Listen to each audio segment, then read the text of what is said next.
Bismillahirrohmanirrohim. Assalamualaikum warahmatullahi wabarakatuh.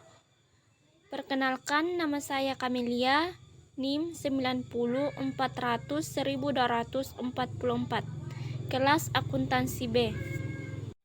Baiklah, di sini saya akan menjelaskan mengenai tentang perpajakan yang meliputi tentang sistem perpajakan Indonesia dan konsep perpajakan menurut Islam.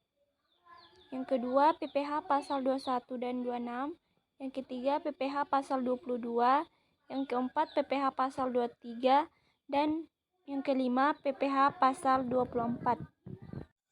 Adapun sistem perpajakan Indonesia yang pertama itu Self-Assessment System.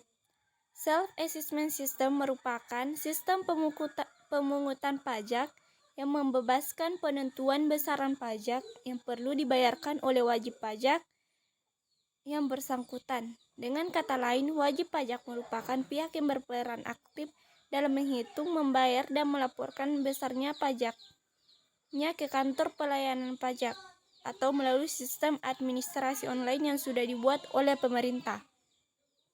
Peran pemerintah dalam sistem pemungutan pajak ini adalah sebagai pengawas dari para wajib pajak. Self-assessment system diterapkan pada jenis pajak pusat. Contohnya adalah jenis pajak PPN dan PPh. Sistem pemungutan pajak yang satu ini mulai diberlakukan di Indonesia setelah masa reformasi pajak pada tahun 1983 dan masih berlaku hingga saat ini. Kemudian Official Assessment System merupakan sistem pemungutan pajak yang membebaskan wewenang untuk menentukan besarnya pajak terutang pada fiskus atau aparat perpajakan sebagai pemungut pajak. Dalam sistem pemungutan pajak Official Assessment, wajib pajak bersifat pasif, dan pajak terutang baru ada setelah dikeluarkannya surat ketetapan pajak oleh fiskus. Sistem pemungutan pajak ini bisa diterapkan dalam pelunasan pajak bumi atau jenis pajak daerah lainnya. Yang ketiga itu withholding system. Pada withholding system, besarnya pajak dihitung oleh pihak ketiga yang bukan wajib pajak dan bukan juga aparat pajak atau fiskus. Contohnya, withholding system adalah pemotongan penghasilan karyawan yang dilakukan oleh bendahara instansi terkait. Jadi, karyawan tidak perlu lagi pergi ke KPP untuk pembayaran pajak tersebut. Kemudian konsep perpajakan menurut Islam. Pajak atau riba sendiri dalam Islam adalah salah satu sumber pendapatan negara hanya sebagai solusi dalam keadaan darurat, yaitu di mana sumber pendapatan yang lain tidak dapat mencakupi kebutuhan baitul mal, tapi akan tetapi jika baitul mal atau kas negara sudah mencukupi, maka pajak harus dihapus. PPh pasal 21 dan 26. PPh pasal 21 atau 26 adalah pajak yang dikenakan atas penghasilan berupa gaji, honor, upah, tunjangan, dan pembayaran lain yang diterima atau diperoleh orang pribadi sehubungan dengan pekerjaan, jasa, jabatan, dan kegiatan. PPh pasal 21 dan 26. Tarif PPh 21. Lapisan penghasilan kena pajak. 0 rupiah sampai dengan 50 juta tarif pajak 5%. Kemudian 50 juta sampai dengan 250 juta tarif pajaknya 15%. Kemudian 250 juta sampai dengan 500 juta tarif pajaknya 25%. Dan di atas 500 juta tarif pajaknya 30%. Kemudian tarif PPh 26.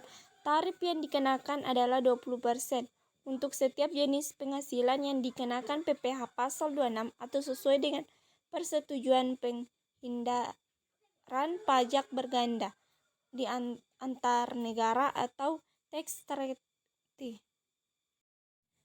Contoh perhitungan PPh pasal 21. Pak Asar adalah seorang freelancer video maker, pembuat video.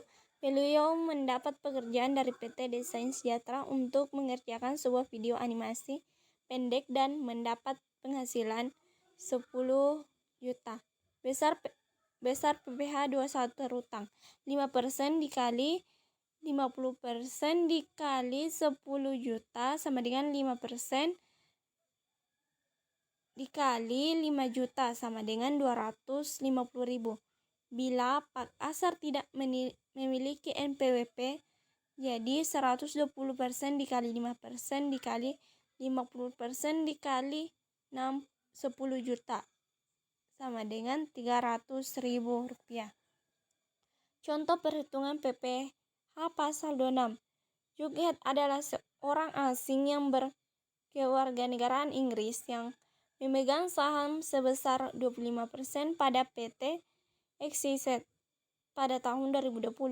Jughead menjual keseluruhan sahamnya sebesar 5 miliar kepada Ben yang merupakan orang asing asal Argentina. Anggap tak ada P3BP antara Indonesia dengan Argentina maupun Inggris, maka perhitungan PPh 26-nya adalah 20% dikali 25% dikali 5 miliar. Jadi hasilnya itu 250 juta. PPh pasal 22.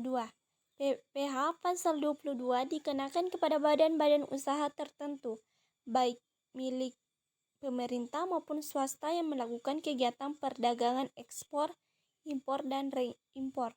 Menurut Undang-Undang Pajak Penghasilan Nomor 36 Tahun 2008, pajak penghasilan pasal 22 adalah bentuk pemotongan atau pemungutan pajak yang dilakukan satu pihak terhadap wajib pajak dan berkaitan dengan kegiatan perdagangan barang, mengingat sangat bervariasi objek pemungutan bahkan tarifnya.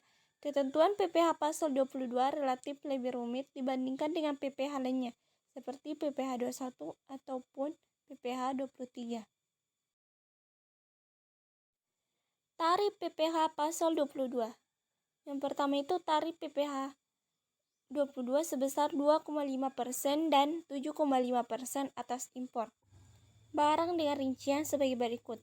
Tarif pembebanan tunggal sebesar 10% dan nilai impor dengan atau tanpa menggunakan API untuk barang tertentu yang tercantum dalam lampiran 1 PK 34 2017. Importir yang menggunakan angka mengenai importir API 2,5% dari nilai impor. Importir non-API 7,5% dari nilai impor. Importir yang tidak dikuasai 7,5% dari harga jual lelang. Kemudian tarif PPh pasal 22 sebesar 1,5% atas pembelian. Besar tarif PPh 22 sebesar 15% dari harga pembelian barang tidak termasuk PPN dan tidak final. Kemudian tarif PPh 22 atas penjualan hasil produksi tertentu.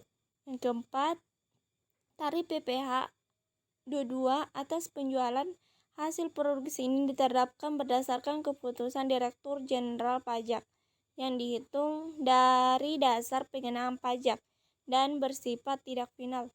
Kemudian pengenaan tarif pajak 22 hasil produksi migas. Pengenaan pajak penghasilan pasal 22 dari hasil produksi atau penyerahan barang oleh produsen atau impor bahan bakar minyak gas dan pelumas.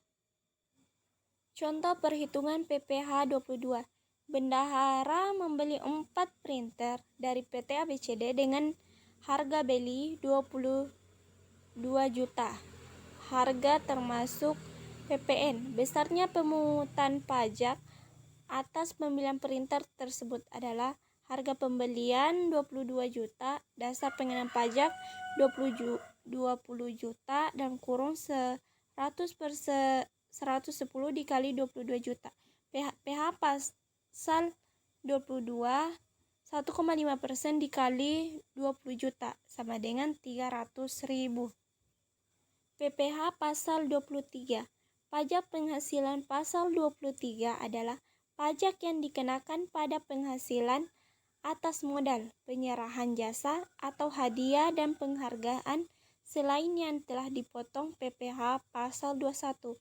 Umumnya, penghasilan jenis ini terjadi saat adanya transaksi antara pihak yang menerima penghasilan atau penjual atau pemberi jasa dan pemberi penghasilan.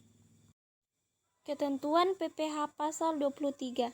Objek pajak PPh 23 yang pertama itu penghasilan yang dibayarkan kepada pihak lain atau rekanan berupa sewa dan penghasilan lain sehubungan dengan penggunaan harta selain tanah bangunan seperti sewa kendaraan dan sewa sound system. Yang kedua, penghasilan yang dibayarkan kepada pihak atau rekanan yang berupa imbalan sehubungan dengan jasa teknik, jasa manajemen, jasa konsultan, dan jasa lainnya seperti jasa perbaikan, jasa kebersihan, jasa catering, dan sebagainya. Yang ketiga, dividen. Keempat, bunga. Kelima, royalti. Yang keenam, hadiah, penghargaan, bonus, dan sejenisnya selain kepada orang pribadi. Adapun subjek PPh 23. Yang pertama, badan pemerintah. Dua, subjek pajak badan dalam negeri. Ketiga, bentuk usaha tetap. Keempat, penyelenggaraan kegiatan. Yang kelima, perwakilan perusahaan luar negeri lainnya. Yang keenam, WP orang pribadi dalam negeri yang ditunjuk Direktur Jenderal Pajak sesuai Kep 50 PJ 1994. Yang ketujuh, orang pribadi yang menjalankan usaha dan menyelenggarakan pembukuan atas pembayaran sewa. Adapun tarif PPh pasal 23. Tarif PPh 23 sebesar 15%. PPh 23 sebesar 15% diwajibkan dibayarkan oleh WP. Jumlah bruto atas dividen, bunga, royalti, dan hadiah, penghargaan, bonus, dan sejenisnya selain yang belum dipotong oleh PPh 21. Dalam pasal 4 ayat 1 Undang-Undang 36 tahun 2008 tentang PPh dividen yang dimaksud termasuk dividen yang diterima oleh pemegang polis asuransi serta pembagian sisa hasil usaha koperasi yang diterima oleh pemegang polis asuransi serta pembagian sisa hasil usaha koperasi, sedangkan bunga adalah diskonto, premium, dan imbalan karena jaminan pengembalian utang. Sementara yang dimaksud dengan royalti adalah imbalan atas penggunaan hak. Adapun tarif PPh 23 sebesar 2%. Wajib pajak diharuskan membayar PPh sebesar 2% dari jumlah bruto atas sewa, penghasilan lain terkait penggunaan harta, sewa, dan penghasilan lain yang berasal dari penggunaan tanah dan bangunan, dikecualikan dari pajak ini yang dasar hubungannya dapat kita tentukan pada pasal 4 ayat 2 bagian D tarif pasal PPh 23 sebesar 2%. Jumlah berlaku untuk jumlah bruto dari imbalan jasa berikut: jasa teknik, jasa manajemen, jasa konsultan, jasa akuntansi, dan jasa hukum, dan lain-lainnya. Contoh perhitungan PPh 23.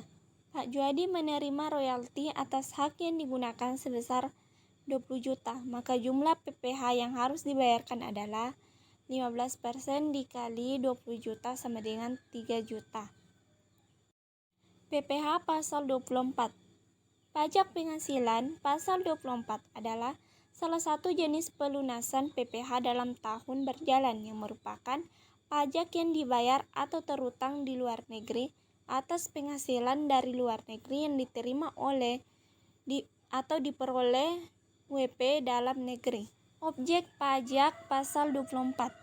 Objek pajak penghasilan jenis PPh pasal 24 ini dikenakan atas penghasilan dari saham dan sekuritas lainnya serta keuntungan dari pengalihan saham dan sekuritas lainnya. Penghasilan berupa bunga, royalti, dan sewa. Penghasilan berupa sewa sehubungan dengan penggunaan harta tak gerak. Penghasilan berupa imbalan sehubungan dengan jasa, pekerjaan, dan kegiatan. Penghasilan BUT. Penghasilan dari penggalian sebagian dari seluruh hak penambangan atau tanda turut serta dalam pembiayaan atau pemodalan dalam perusahaan pertambangan. Keuntungan karena pengalihan harta tetap adalah negara tempat harta tetap berada. Keuntungan karena pengalihan harta yang menjadi bagian dari suatu BUT adalah negara tempat bentuk usaha tetap berada. Adapun subjek yang dikenakan PPh 24.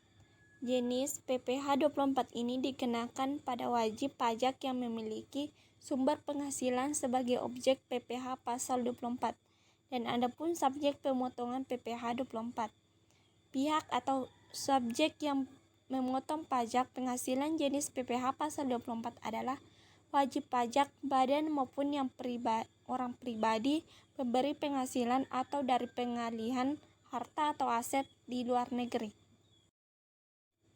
Mungkin itulah hasil pemaparan saya mengenai tentang sistem perpajakan Indonesia dan konsep perpajakan menurut Islam, PPh pasal 21 dan 26, PPh pasal 22, PPh pasal 23, dan PPh pasal 24. Kurang lebihnya mohon dimaafkan. Wassalamualaikum warahmatullahi wabarakatuh.